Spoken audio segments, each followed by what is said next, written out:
Hands where I can see them. Don't move. Lady!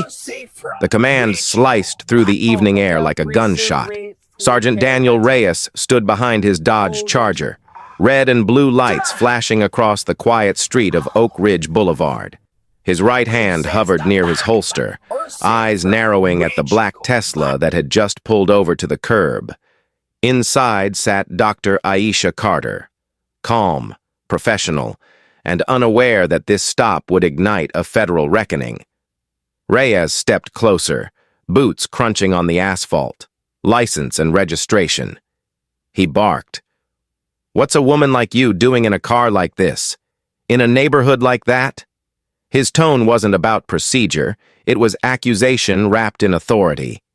The kind that made good people tremble. The kind that had ruined lives in Red Oak for decades. Before diving into this story, where are you watching from? Drop it in the comments. If you believe truth still matters, hit subscribe, give this story a like, and share it. Because what you're about to hear isn't just a story, it's a wake-up call. Aisha Carter had spent 3 years undercover for the Department of Justice, investigating civil rights violations in small-town police departments across Texas.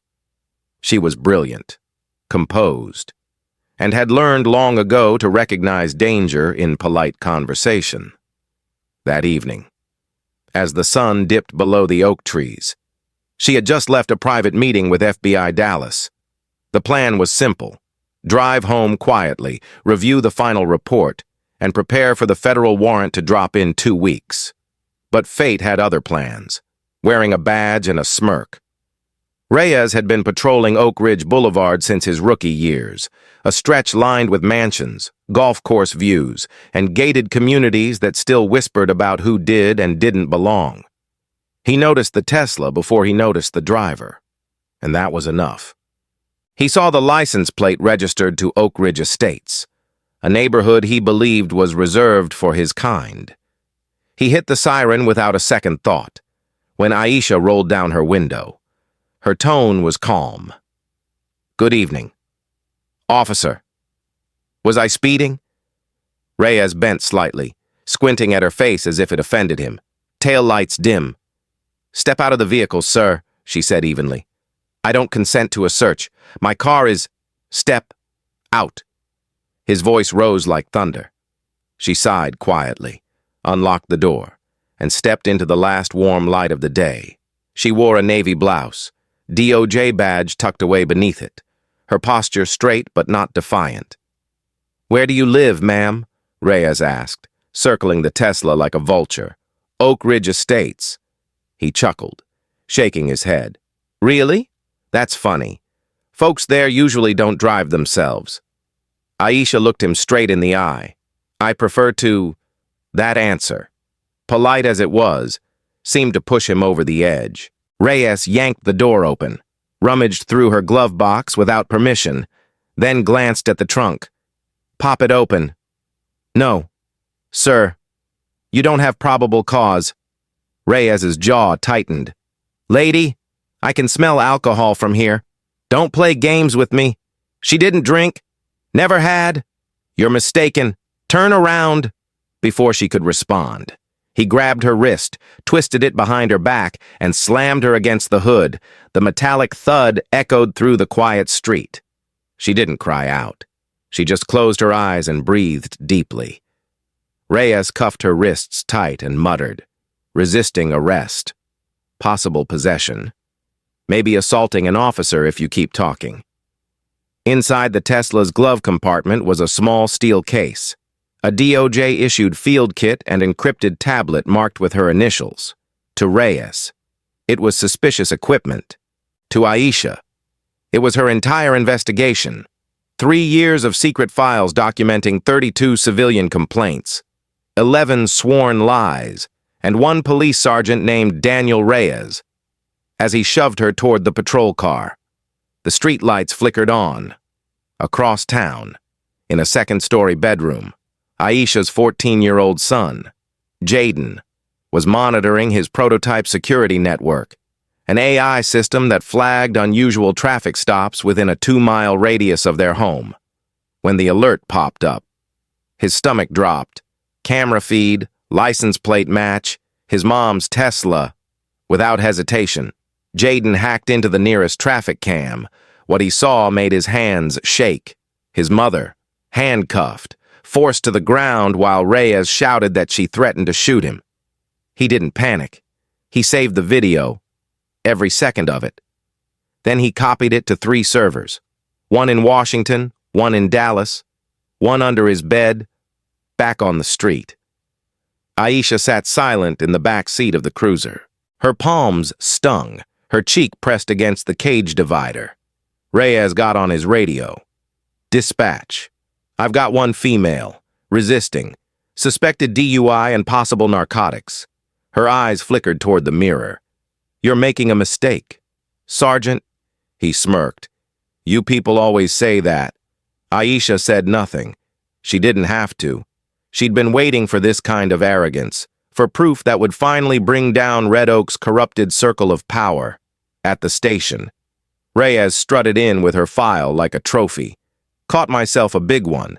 He joked to another officer, drunk, mouthy, probably one of those activists from Dallas. They searched her car, tore through every compartment, and found nothing but legal documents, DOJ folders, and one locked briefcase they couldn't open. Reyes planted a small bag of white powder on the back seat, snapping a photo. Evidence. He muttered. Case closed. Hours later, Aisha sat in a holding cell, wrists bruised, still silent. She'd already sent a coded text through her smartwatch. Phase 2 initiated. Meanwhile, Reyes was filling out his incident report, typing one false detail after another. Subject appeared intoxicated. Verbal threat. Object resembling firearm observed in glove compartment. Lies wrapped neatly in bureaucratic language, the kind he'd written many times before. When he finished, he leaned back, smirked, and said to his partner, Tomorrow's hearing's gonna be fun. Judge Tate hates loudmouths. He didn't realize Judge Marcus Tate once sat in that same cell, falsely accused by Reyes 17 years earlier. Aisha closed her eyes and whispered to herself, One lie too many. Sergeant, by dawn. Jaden had already printed the footage, time-stamped it, and stored it in 3 drives marked Evidence. Phase 3. He wasn't a hacker by trade. He was a kid who wanted his mom safe. But that night, his software had caught more than corruption. It had captured the moment a police sergeant perjured himself on camera, the spark that would unravel an entire department. In the distance, thunder rolled over Red Oak, the kind that comes before a storm that changes everything. The courtroom was full that morning, though no one quite knew why the air felt heavier than usual. Sergeant Daniel Reyes sat proudly in uniform, his chest polished with 18 years' worth of service medals, his posture the picture of confidence. When the bailiff called the case, he rose, swore the oath, and began to speak, every word rehearsed, every gesture polished. Your Honor, he began. The defendant was belligerent, uncooperative, and posed a threat to officer safety. I detected the odor of alcohol and discovered a suspicious white substance in her vehicle. The jurors nodded faintly. The prosecutor leaned back, satisfied. Reyes looked over at the defense table and smirked. Across from him, Dr. Aisha Carter sat still, her eyes calm but burning with quiet calculation. She had seen this before. Lies packaged in legal language, truth buried under ego and habit. Sergeant Reyes, asked the prosecutor, was your body camera recording during the incident? It malfunctioned. Reyes answered smoothly. We had a system glitch last week. Technical issue. The prosecutor nodded without hesitation. Understood. No one asked for proof. No one ever did. Zoe Kim, the public defender assigned to Aisha, stood up, her voice tentative. Sergeant, can you confirm you performed a sobriety test? Reyes smiled politely, the kind of smile that hides contempt. Of course. The subject failed to maintain balance. slurred her speech, and refused to comply. Zoe bit her lip, shuffled her notes, and sat back down. She was young, overworked, and under-resourced. She believed Aisha was innocent, but belief wasn't evidence. Judge Marcus Tate watched quietly from the bench. He was an old man now, weary of men in uniforms who thought oaths were optional. He remembered the night he himself had been detained by Reyes years ago. Different time, different uniform, same arrogance, but memory was not admissible in court. He needed proof. Not ghosts. Reyes continued, laying out his story with precision. I feared for my safety, he said, his voice steady. She reached into the glove compartment. I gave verbal warnings. She resisted arrest. For a moment, I thought she might shoot me. The courtroom murmured softly. A black woman, a gun, a seasoned white officer. The image painted itself. Aisha sat quietly, fingers tapping on her tablet, beneath the table. The device vibrated twice, a coded signal. She typed a quick message into an encrypted app. Phase 3 ready? Execute at noon. The message went to 2 addresses, one in Washington, D.C., one to her son's private server in Red Oak. Then she looked up, folded her hands, and waited. When Reyes stepped down from the witness stand, he paused beside her table and leaned just enough for her to hear him. You're done. Lady, he muttered with a grin. Nobody's above the law. Right? Aisha met his gaze and answered softly. Exactly. The prosecutor's closing remarks were predictable. Your Honor, the evidence and the officer's testimony establish clear grounds for probable cause. We request that the defendant be held pending formal indictment. Zoe rose, nervous but determined. Your Honor, we dispute the officer's account. There is no physical evidence, no reliable test, no functioning body camera. The arrest report is internally inconsistent. We ask for dismissal. The judge frowned, thumb brushing his chin. Counselor, inconsistency is not the same as fabrication. Zoe sighed. Then let's call it what it is, a lie under oath. Reyes laughed quietly in the gallery, a sound only Aisha seemed to hear. The judge raised his gavel. Unless you have proof, Miss Kim. That's a serious accusation. Aisha leaned forward slightly and whispered. Proof takes time. For a moment, no one moved. The courtroom clock ticked toward noon. Outside, a courier from DOJ Dallas was walking briskly across the courthouse steps, holding a sealed envelope marked Confidential, Federal Warrant, inside. Aisha's expression didn't change, but something in her posture did, a quiet authority settling in. The storm was coming, and she could feel it. Reyes, still glowing with self-righteousness, shook hands with the prosecutor and winked at a reporter sitting in the back. Just another day cleaning up the streets. He whispered. He had no idea that every lie he'd just told was already unraveling. At 12:07, Judge Tate called a recess. The bailiff announced the court would reconvene at 2. The crowd dispersed slowly, whispers trailing behind them. Zoe turned to Aisha and spoke under her breath. We need something. Anything. They're going to convict you if we don't have evidence. Aisha stood, collected her papers, and replied quietly. By the time we're back in session, we'll have more than evidence. We'll have truth. Zoe frowned, confused. What are you planning? Aisha smiled faintly. To end a pattern. She walked out of the courtroom, her steps measured, in the hallway. She made a brief call. This is Agent Carter, she said, her voice clipped. Authorization code Delta 9. Proceed to open file R11, full extraction. I want all perjury cases linked to Reyes cross-referenced with consent decree protocol. The line crackled. Understood. Agent Carter. Confirm warrant delivery? Confirmed. Deliver directly to Judge Tate. Across town. In a small garage. Luis Morales, Former military police, now drone hobbyist, received a ping on his laptop. He clicked play. The footage showed Reyes leaning against his cruiser the previous night, holding his phone, typing commands.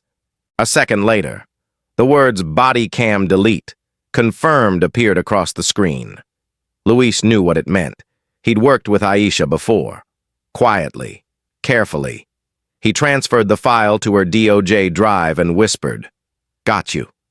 Hermana." By 1 o'clock, the pieces were in motion. Aisha returned to the courtroom alone, her calm presence drawing subtle glances. She sat, opened her tablet, and watched as Zoe shuffled anxiously beside her. The judge entered. The room rose. Court is now in session. The clerk handed Judge Tate a sealed envelope. He opened it, eyes scanning the document, his brow furrowed, then lifted. He looked over his glasses directly at Aisha. "Dr. Carter," he said slowly, "do you wish to make a statement?" Reyes turned, startled. "Doctor, who?" Aisha's eyes met his. "Not yet. Your Honor, after the next witness." The courtroom doors opened. Luis Morales stepped in, holding a small black drone in his hands. The judge nodded to the bailiff. "Proceed." Reyes crossed his arms, scoffing. This ought to be good. But Aisha didn't look at him. She looked at the jury, at the prosecutor, and finally at the flag behind the bench. The lie had been told. The stage was set. The truth was on its way, and it would arrive with the force of federal law. As the drone footage loaded on the screen, Aisha whispered, almost to herself, "One badge lied. Now, let's see who it protects." The crowd fell silent. Reyes leaned forward, eyes narrowing at the first flicker of video light. He didn't yet know that the next few minutes would dismantle his career, his reputation, and the illusion of invincibility he'd worn for nearly 2 decades. The lie had been spoken under oath. Now, the truth, preserved in pixels and encrypted signatures, was about to speak louder. Night settled heavy over Red Oak. Pressing against the windows of Aisha Carter's home, the house looked quiet from the outside. Warm light spilling from a single upstairs window, a Tesla parked neatly in the drive. But inside, it felt like a command post. On the desk sat a steel DOJ briefcase, fingerprint locked, humming faintly with hidden encryption. Aisha stood over it in her dark blue pajamas, hair tied back, eyes focused. The courtroom that morning had gone exactly as she expected. Reyes had lied with the ease of a man who'd been rewarded for it his entire career. She'd watched it, word for word, letting him build his own gallows. Now it was time to pull the lever. She placed her thumb on the scanner. The latch clicked open with a soft hiss. Inside lay her Glock 19, her gold DOJ badge, and a series of encrypted files that could dismantle a police department. At the top of the stack was a folder marked Operation Red Oak, Phase 3. Beneath it were summaries of 32 citizen complaints, 11 of them directly involving Sergeant Daniel Reyes. Every report carried the same fingerprints, fabricated charges, missing body cam footage, and conveniently lost evidence. It wasn't sloppy work. It was a pattern, a culture, and tonight, that culture had run out of time. The glow of her computer illuminated her face as she entered the Federal Access channel. She typed her credentials, pressed Authenticate, and a new file appeared on screen. Consent Decree Draft, pending judicial signature. Aisha exhaled slowly. The DOJ had been investigating Red Oak Police for nearly 3 years, waiting for the right moment to move, and Reyes, reckless, arrogant, desperate for control, had just given them the opening they needed. His false testimony, delivered under oath, was the final trigger, federal perjury, the kind that didn't vanish with apologies or pension deals. From the hallway came a soft knock. "Mom?" Jaden peeked in, his hair still messy from a long night of coding. He was 14, but his eyes carried the calm focus of someone twice his age. In his hands, he held a small hard drive, the casing still warm. "I got it," he said quietly. The body cam footage. Aisha turned, startled. "How?" "The software wasn't really deleted," he said. Stepping closer, it was masked. Reyes used a military encryption module, same as Fort Bragg surveillance. Took me 5 hours, but I rebuilt the metadata chain. AI filled in the corrupted frames. He placed the drive on her desk. On the screen appeared grainy video. Reyes approaching her Tesla, voice distorted by static, but the image cleared, his hand gripping her arm, his words sharp and cruel. "You people think you can buy your way into my neighborhood?" Then came the shove, the slam, the sound of handcuffs, and Aisha's calm reply. "You're making a mistake." "Sergeant." Aisha felt her throat tighten. For a moment, she saw not herself, but her father. The night he'd been shot by a fellow officer during a routine misunderstanding. That memory never faded. It was what drove her to law school, to the DOJ, to every courtroom she'd ever stood in. Justice wasn't an abstract ideal. It was a promise she refused to let die. She turned back to Jaden. "You did good, baby. This changes everything." He nodded shyly. "You're not going to let him win, right? Not tonight. Not ever." She uploaded the footage into the DOJ evidence portal.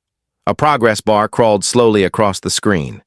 10%, then 25%, then 48%. Outside, the cicadas hummed in rhythm with the ticking clock on her desk at 73%. She opened another tab and began to compose a message. To Civil Rights Division, Dallas Field Office. From Special Agent Aisha Carter, Department of Justice Headquarters. Subject, Phase 3 activation. Perjury confirmed. Message, video confirmation attached. Body cam footage restored using AI reconstruction. Cross-check all active perjury complaints under Reyes. District, proceed with federal arrest protocol at the courthouse. 9 o'clock. She hesitated before hitting send. For 3 years, she had played the long game. Patient, invisible, methodical. Once she pressed that button, there would be no going back. But she thought of Dolores Hayes, the 72-year-old teacher who'd been dragged from her car last year and accused of selling narcotics. She thought of Luis Morales, the ex-soldier who'd been fined for interference when he filmed police abuse from his own driveway. She thought of her father, whose name was never cleared. Then she pressed send. The system confirmed. Message delivered. Federal action pending. The upload completed. A green light blinked on the hard drive. Truth had weight, and tonight, it finally had form. She sank back into her chair, the tension finally catching up to her. Her phone vibrated. An incoming call from the Dallas field office. "Agent Carter," said a firm voice. "The warrant is drafted. Judge Tate's signature is being fast-tracked. You'll have it by morning." "Good," she replied softly. "Make sure he sees it first. He'll understand." "Understood." "Ma'am, and Agent Carter, nice work." When the line went dead, Aisha opened the last file in the briefcase. It was her father's badge, cracked from the bullet that killed him. She traced the letters Carter with her thumb and whispered, "It ends tonight." "Daddy." Down the hall, Jaden was already back at his computer, writing code. "What are you doing now?" she asked. "Walking in, backing it up," he said without looking away from the screen. "One copy on DOJ servers, one on the TruthNet blockchain, and one hidden in the cloud. Even if they destroy your files, they can't erase the truth anymore." Aisha smiled faintly. "My son, the guardian of evidence." He shrugged. "Someone's got to make sure liars don't win." She kissed his forehead. "Get some sleep. Tomorrow's a big day." As he left the room, she sat alone, staring at the glowing monitors, Her reflection looked tired but resolute. She reached for her badge, clipped it onto her blouse, and whispered to herself, "Tomorrow." We stopped pretending. Hours later, rain began to fall. Lightning flashed through the curtains as she reviewed each exhibit. The video, the complaint files, the signed DOJ authorization. She organized them into 3 folders: public record, confidential evidence, and contingency release. The last one would automatically upload to national media outlets if her credentials went dark for more than 12 hours. It wasn't paranoia. It was protocol. Near midnight, she received one last encrypted ping. It was from Judge Tate. "Tate, I've read your files. I suspected for years. Tomorrow, let's make it official." She typed back a single line. "Aisha, thank you, Your Honor. Justice will walk through your courtroom tomorrow morning." She closed the laptop, turned off the lights, and stood by the window. Red Oak lay quiet beneath the rain, unaware that by sunrise, its police department would never be the same again. For a long moment, Aisha allowed herself to breathe. Then she picked up the phone one final time. "DOJ command," she said, voice steady.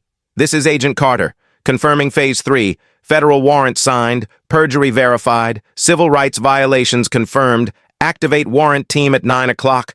I'll deliver in person." As she hung up, thunder rolled over the horizon. She smiled faintly. Tomorrow, truth would have its day in court, and for the first time in a long time, the badge that lied would face the justice it had evaded for years.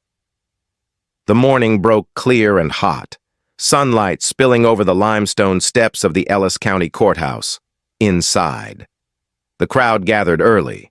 Word had spread that the lady from Oak Ridge was back in court, and that Sergeant Reyes would once again take the stand. The reporters filled the back rows, notebooks open, cameras ready. No one yet understood that today was not a trial. It was an unmasking. Aisha Carter entered quietly through the side door, dressed in a tailored charcoal suit, hair neatly tied back, eyes calm as if she'd slept through the storm she'd stirred the night before. At her side was Zoe Kim, clutching a small folder and whispering nervously. "You're sure about this?" Zoe asked. "Once you reveal who you are, there's no going back?" Aisha gave a faint smile. "That's the point." Across the room, Sergeant Daniel Reyes sat at the prosecution table, his uniform pressed, shoes polished to a mirror shine. He exuded the confidence of a man who still believed the system bent toward his favor. When Aisha took her seat at the defense table, he smirked, leaned back, and whispered to the officer beside him, "Watch this." She's about to beg. The bailiff called the session to order. All rise. The Honorable Judge Marcus Tate presiding. The courtroom stood. Judge Tate entered. Expression grave. "This court will reconvene in the matter of Carter versus State of Texas. Prosecution. Call your first witness." The prosecutor stood, straightening his tie. "The state recalls Sergeant Daniel Reyes." Reyes swaggered up to the stand, raised his right hand, and swore the oath again. He spoke with ease, retelling the same lies from the day before. Aisha's alleged belligerence, her threatening gesture, the mysterious bag of powder. He delivered it like a man reciting a script he'd memorized 100 times.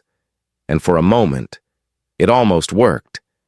Until Zoe Kim rose from the defense table and said, "Your Honor, the defense would like to introduce new evidence and recall 2 witnesses."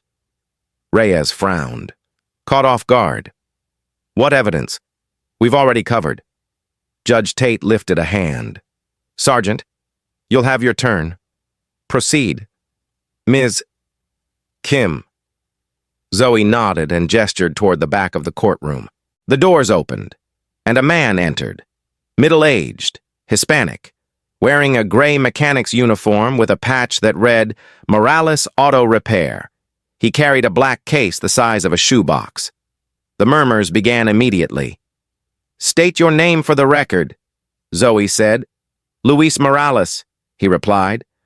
Owner of Morales Auto, U.S., Army veteran, and Mr.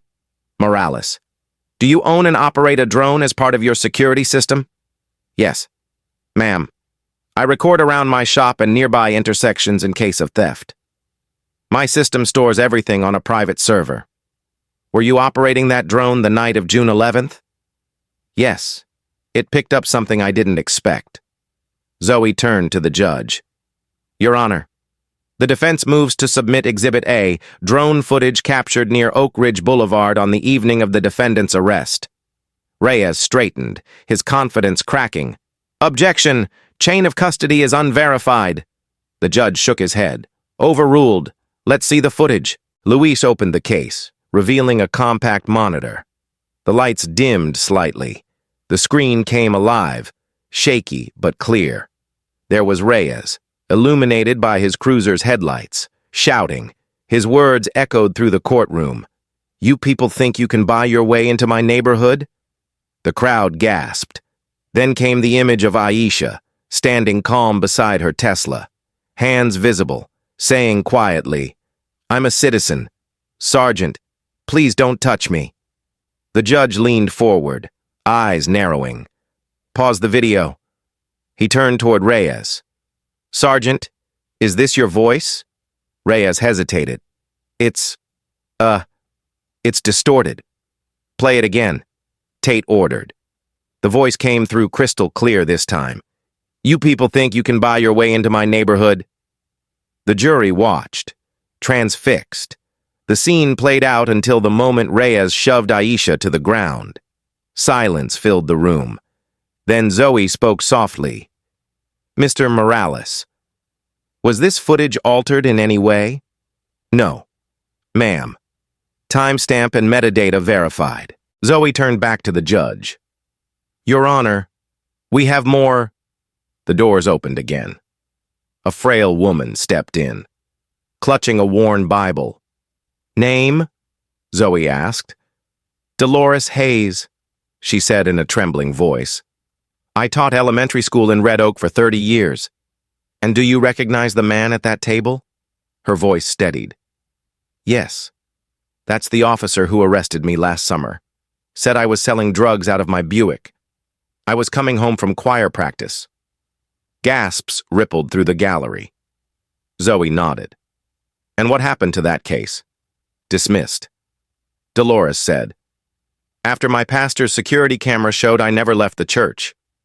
Reyes looked down, jaw clenched, sweat forming on his brow. Judge Tate folded his hands. Sergeant Reyes, this is the second confirmed false arrest tied to your name within 2 years. You have any explanation? Reyes swallowed hard. These people, they don't understand what it takes to keep order. Zoe opened her folder. Order, Sergeant, or control. He didn't answer. Then Aisha rose, calmly, deliberately. She walked to the front of the courtroom. Zoe started to speak, but Aisha lifted a hand. Your Honor, permission to address the court directly. Judge Tate hesitated.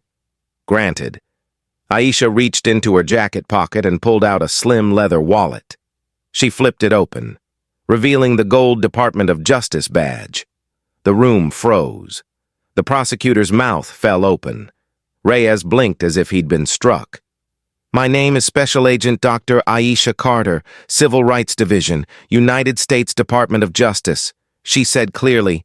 For 3 years, I've been investigating systemic civil rights violations by members of the Red Oak Police Department.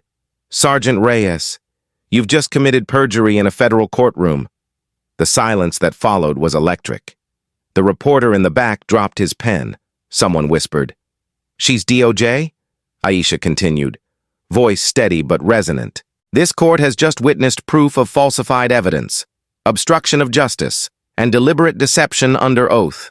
What began as my unlawful detention has exposed a department-wide pattern of abuse.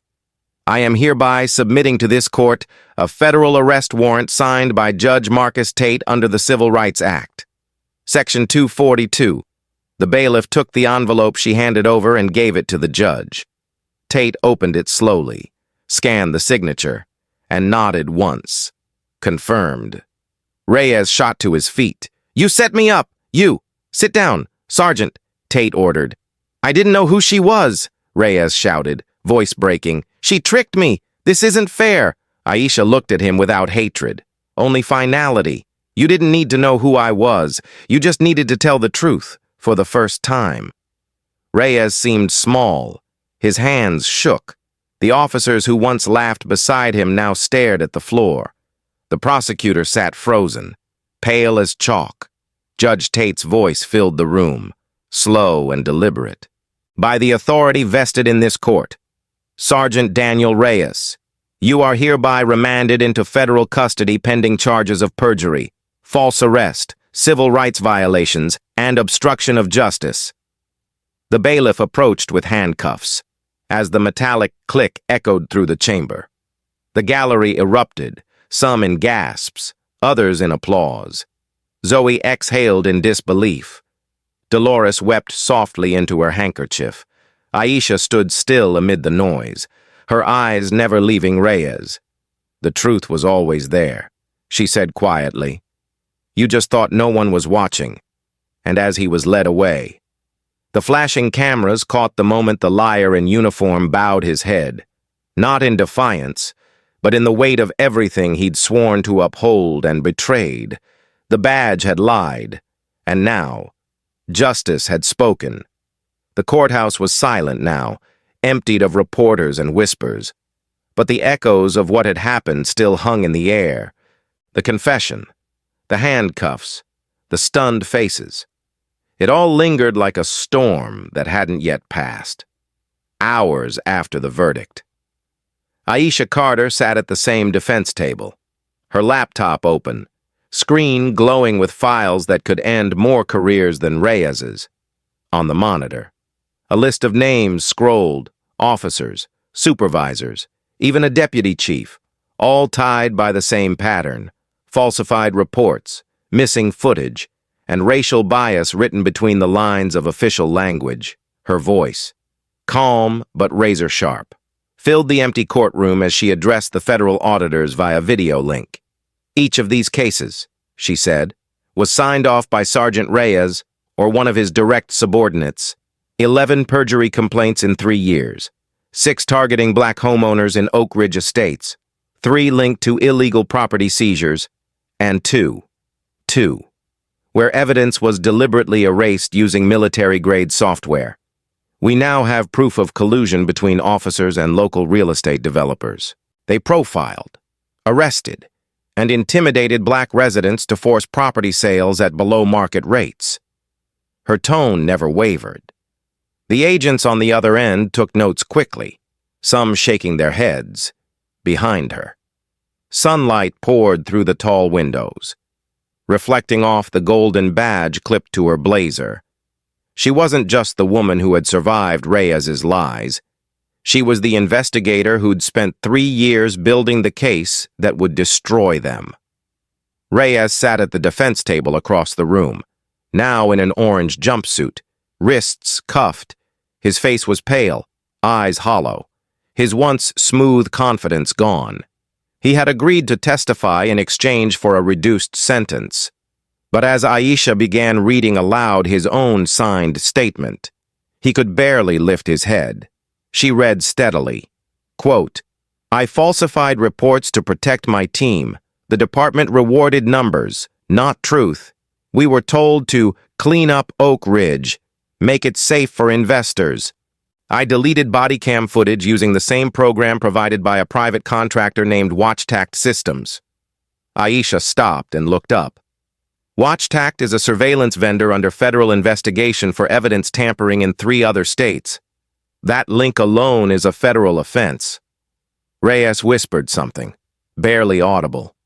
"I didn't mean for it to go this far." Aisha walked closer. "Didn't mean to plant drugs on a 72-year-old teacher? Didn't mean to strike a woman in cuffs? Or didn't mean to get caught?" He swallowed hard. "I thought I was protecting order. The city was changing. People moving in. People I didn't recognize. People who didn't look like you." Aisha finished softly. His shoulders sagged. I lost control. I was angry all the time. The badge made me feel like I could fix it. She studied him for a moment. There was no satisfaction in her eyes, only exhaustion. You used that badge to break what you swore to protect, but this isn't just about you, Sergeant. This is about the system that built you. Reyes's attorney motioned to stop the questioning, but Judge Tate lifted a hand. Let her continue.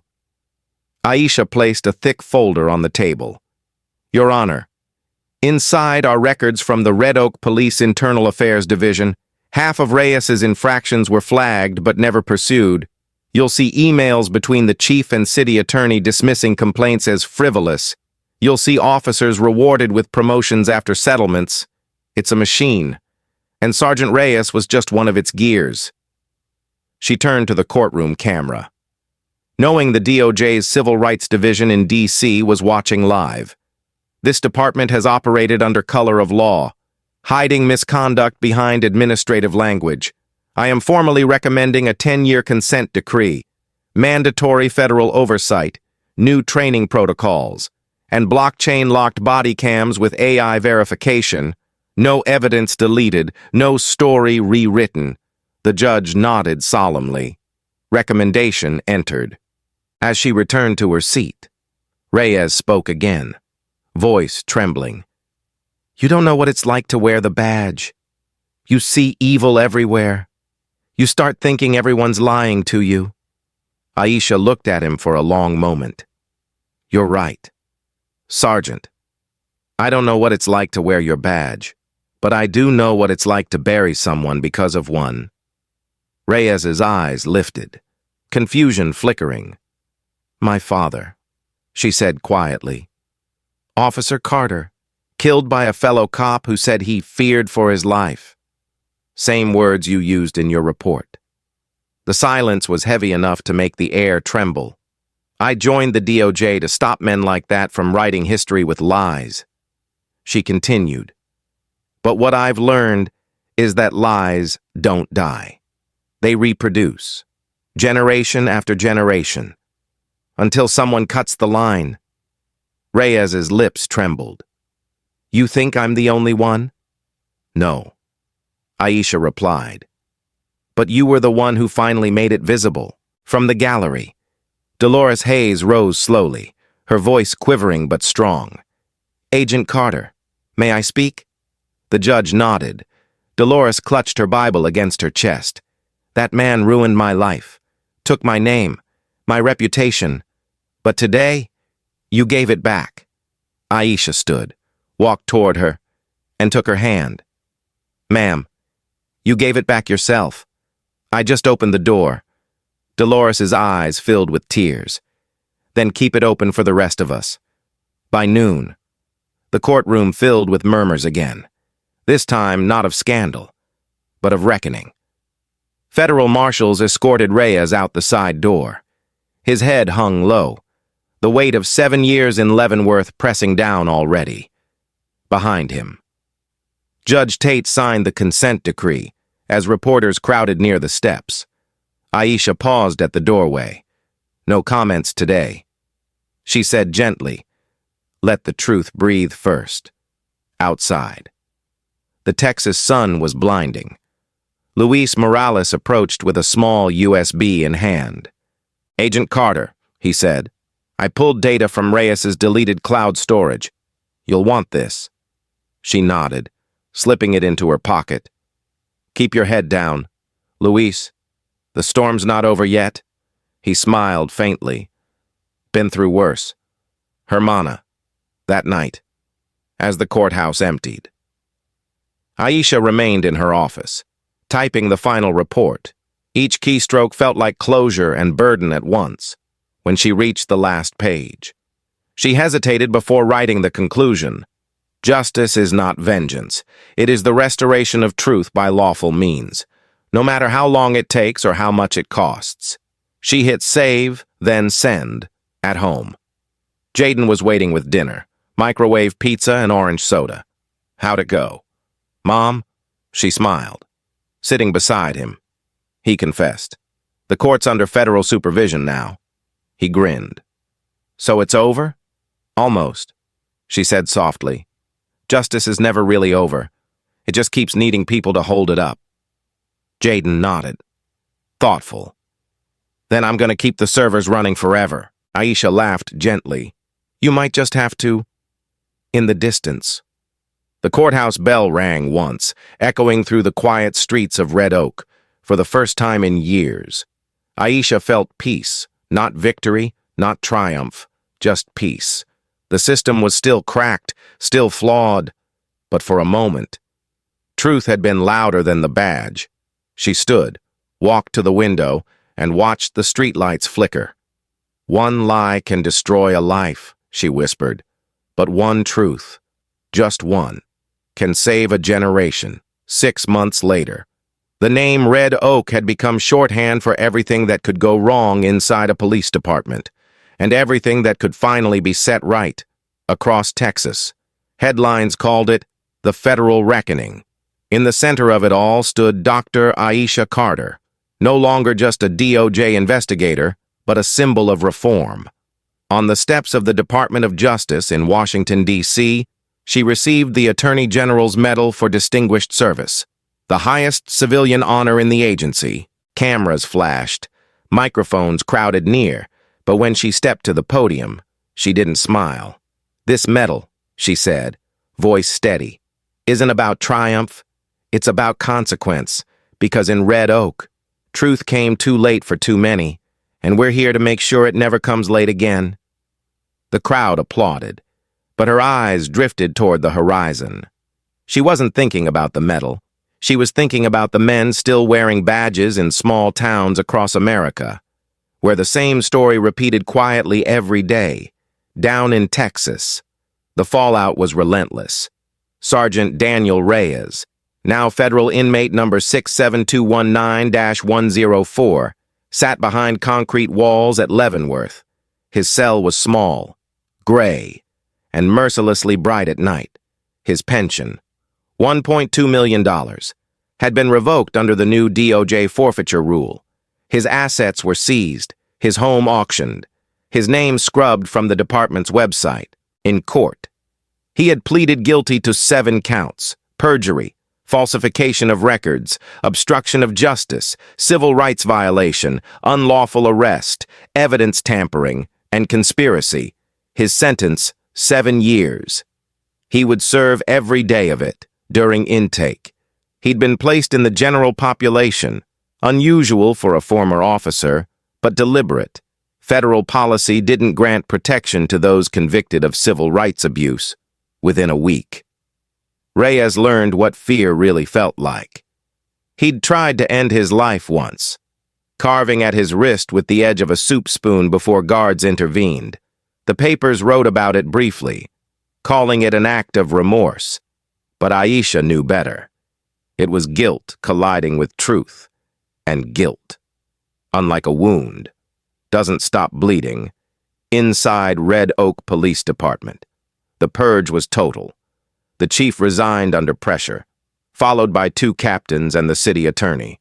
Every sworn officer was ordered to undergo federal retraining, and for the first time in local history. Oversight came not from the state, but from Washington. A 10-year consent decree was enacted, monitored by DOJ auditors and an independent civilian board led by retired Judge Marcus Tate. Every patrol car was fitted with AI-integrated body cams, blockchain locked, tamper-proof, and reviewed daily by algorithmic audits. Every stop, every arrest, every use of force was logged, analyzed, and made public within 24 hours. Transparency became law, and with it came discomfort. Officers complained that they were being watched too closely. Citizens replied that they'd been watched too long. The city's finances buckled under the weight of settlements. $720,000 paid to victims of wrongful arrests, 21 civil suits pending, and a class action case looming. Red Oak, once known for its quiet suburbs, was now the epicenter of national debate. Some called it federal overreach, others called it justice overdue. For Aisha, It was personal. She returned once to testify before Congress, standing under the ornate dome of the Capitol. She spoke plainly. "The problem isn't the badge," she said. "It's the belief that wearing one makes you untouchable. Law enforcement must never exist beyond the law it enforces." Her words were quoted for weeks, printed on posters, turned into sound bites, even etched into the walls of the DOJ's training academy. But what the cameras didn't see was the quiet cost. She had received death threats, online harassment, even coded letters mailed to her home. Traitor to the blue. One message read in jagged handwriting. Jaden found it first. He didn't tell her until after the FBI traced it to a retired officer in Oklahoma, when she confronted him over video call. Her voice never rose. "You think silence keeps you safe?" she asked him. "It doesn't. It just delays the day truth finds you." Meanwhile, Jaden had built something extraordinary, using his early code, the same system that once captured his mother's arrest. He developed TruthCam, a mobile application capable of streaming and archiving police encounters directly to encrypted federal servers. It used blockchain timestamping and facial recognition to authenticate events in real time, rendering body cam deletion impossible. The app launched quietly but exploded overnight, within a month. It had 5 million downloads by Christmas. Major news outlets called it the future of public accountability. Aisha was proud, but she told her son gently, "Technology helps truth, but it doesn't replace courage." He grinned. "I learned both from you, back in Leavenworth." Reyes had become a ghost. He kept to himself, reading the Bible his ex-wife mailed him before she changed her number. His family was gone. His son, now 16, had legally taken his mother's maiden name. The boy had written one letter, delivered through the prison chaplain. "I don't have a father anymore. I have a headline." Reyes never wrote back. The same week, he was attacked in the prison yard by 3 inmates, one of them a former officer of color he had once testified against. They didn't kill him, but they left him broken enough to understand consequence. From then on, he limped through the halls quietly, no longer looking for redemption, only the next sunrise, in Red Oak. The streets slowly changed. Patrol cars now carried federal oversight, Civil Rights Division decals. A new chief, Captain Maria Alvarez, was sworn in. The first woman and first Latina to lead the department. Her first order was symbolic but powerful. She replaced the department's motto, "To serve and protect," with a new one carved into the entrance wall, "To serve truth above all." The gesture drew criticism from some, admiration from others, but it marked a shift. For the first time, the community began to breathe again, and through it all, Aisha stayed busy, testifying, consulting, mentoring new investigators. She didn't celebrate Reyes's downfall. She studied it, documented it, turned it into training material for young federal agents. "Ego is the easiest thing to weaponize," she told her team. "Once a man believes his badge is bigger than the law, he's already lost." Her story became part of DOJ curriculum. Cadets learned her case alongside landmark civil rights rulings. The footage of her courtroom revelation, her pulling out the badge, was shown at police academies as both a warning and a lesson. To some, she was a hero. To others, a traitor. To herself, she was simply a daughter who'd kept a promise. One quiet evening, she sat at her desk in D.C., reviewing new case files when a knock came at her door. It was Luis Morales, dressed in a clean jacket for once. "Got a minute?" "Agent Carter?" he said. "The new recruits in Austin want you to come speak. They're calling it the Red Oak Lecture." She chuckled softly. "Tell them truth doesn't need a lecture. It needs a witness." When he left, she turned off the desk lamp and reached for the worn badge that once belonged to her father. She kept it beside her DOJ medal, cracked but gleaming under the dim light. "You were right, Dad," she whispered. Justice takes time, but it always finds its way home. Outside. Washington's night hummed with quiet life, the kind of peace earned through pain. Across the country, millions watched their screens, streaming through TruthCam, recording ordinary moments that might one day become extraordinary evidence. And in a concrete cell in Kansas, Daniel Reyes lay awake, haunted not by Aisha's words but by his own voice, echoing from the drone video that never stopped playing in his mind. The reckoning had come and gone. What remained was the cleanup, the slow, relentless rebuilding of faith in a system that had forgotten how to tell the truth. For Aisha Carter, that was the real sentence. Justice wasn't a verdict or a medal. It was the quiet, daily labor of making sure no badge ever lied again. The ballroom in Atlanta glowed under soft amber light as hundreds gathered for the National Civil Rights Conference. It was the final session of the evening, Truth and Accountability in the 21st Century.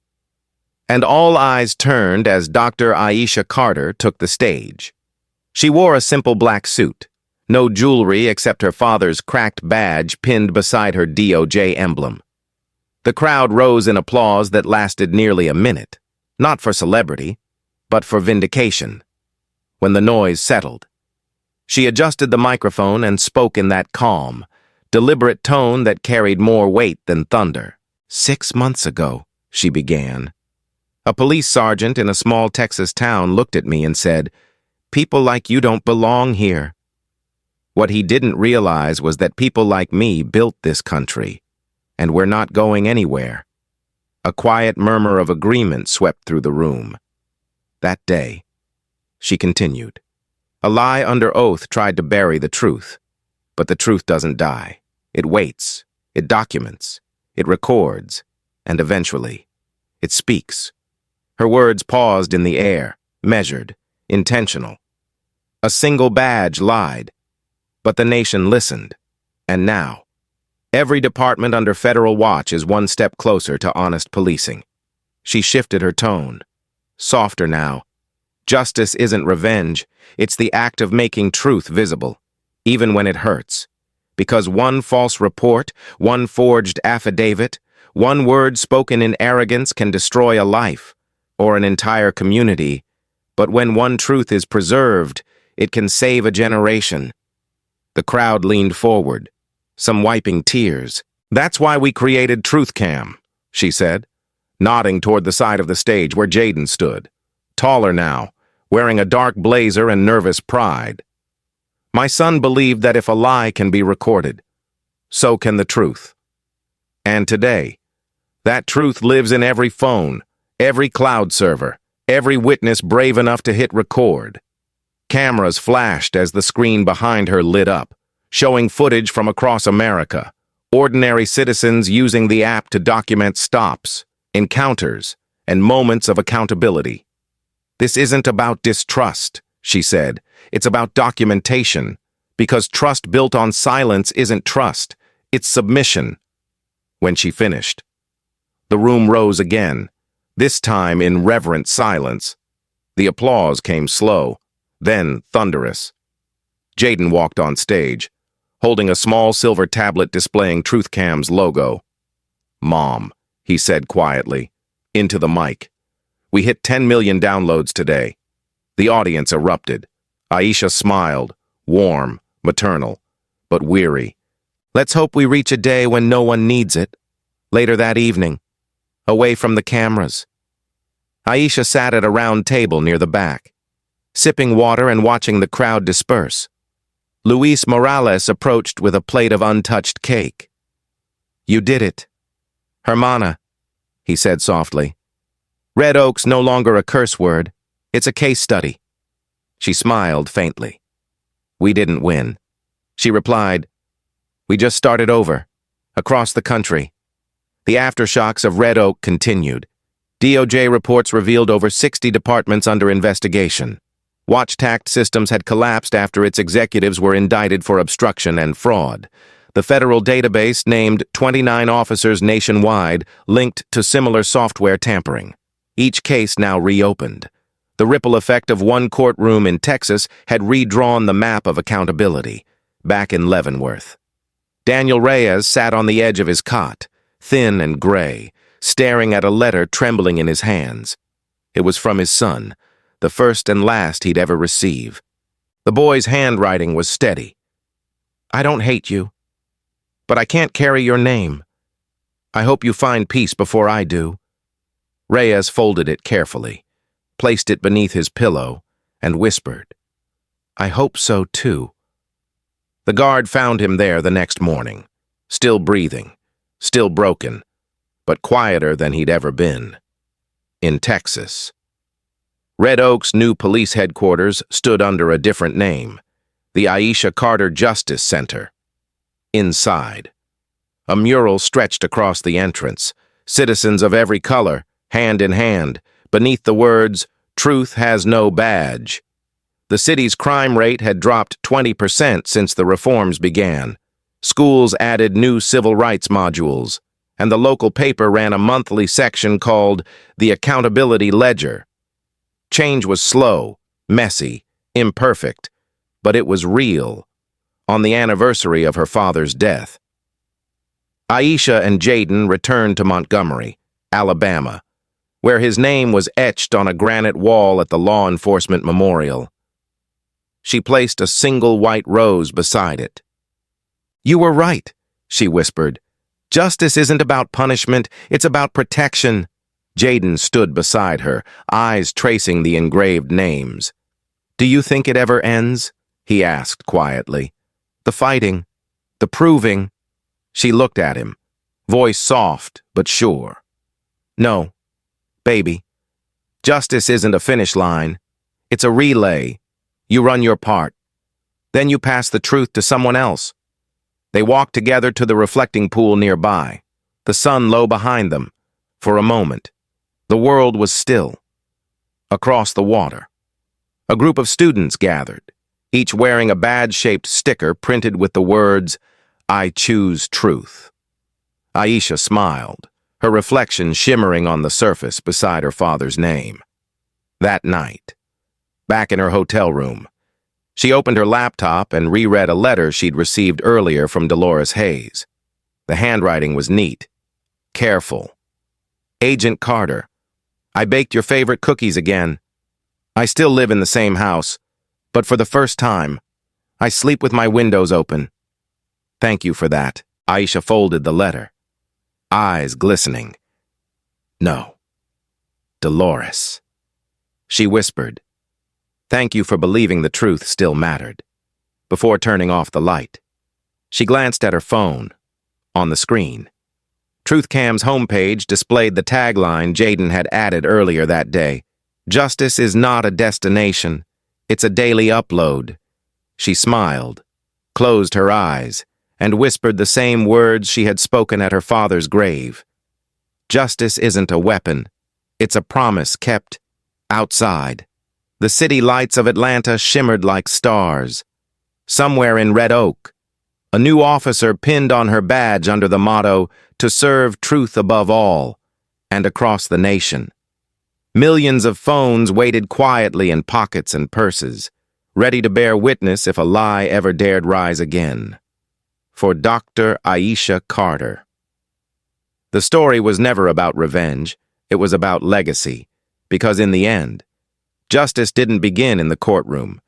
It began wherever someone chose to tell the truth and refused to back down. Thank you for watching and for caring about stories that matter. Every view, every share, helps bring truth to light and hold power accountable. If this story moved you, share it, and stand with us for justice and change.